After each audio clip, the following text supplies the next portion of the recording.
Online জুয়া আমি আসলে জানি না অনলাইন জুয়াটা কি, এটা আমার কোনো আইডিয়াও নেই।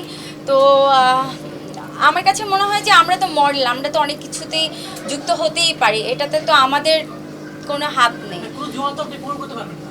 না, আমরা তো জুয়া খেলা তো ইম্পসিবল ব্যাপার না, এটা তো বাংলাদেশে অবৈধ, আর আপনারা হলেন পাবলিক ফিগার, আপনাদেরকে অনেক ফলো করে মানুষ, তো সেই অবস্থান থেকে আসলে এই ধরনের প্রমোশন আপনাদের যাওয়া উচিত কিনা, এটা তো আপনাদের একটা দায়বদ্ধতার ব্যাপার আছে।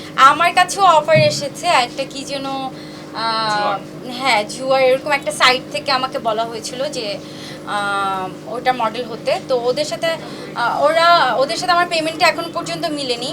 তো যে আমি দেখলাম যে অনেক সেলিব্রিটিরাই যুক্ত হচ্ছে, তো আমাকেও যদি ভালো রেমুনেশন দেওয়া হয় আমিও যুক্ত হব।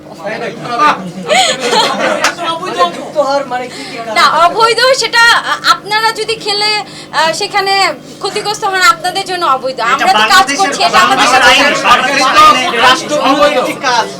আরে ভাই, এটা তো আমাদের জব, আমাদের কাজ, আমরা যে কোনো কিছু ব্র্যান্ড প্রমোট করি। সো এটা আমরা তো এটা নেগেটিভ কিছু দেখছি না। অফকোর্স নট, এখন আমি না করলে তো আরেকজন করবেই। একটা প্রশ্ন জানতে চাই, যেটা রাষ্ট্র এলাও করে না সেই কাজটা করা তো রাষ্ট্রবিরোধী।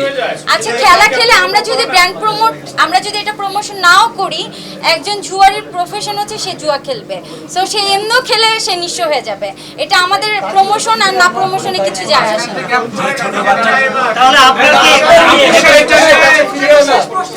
অবশ্যই দায়িত্ব, আমাদের দায়িত্ব থাকলেই কি, আপনি একটা খারাপ মানুষকে যতই বুদ্ধি দিবেন সে ওই বুদ্ধি মাথায় নেবে না।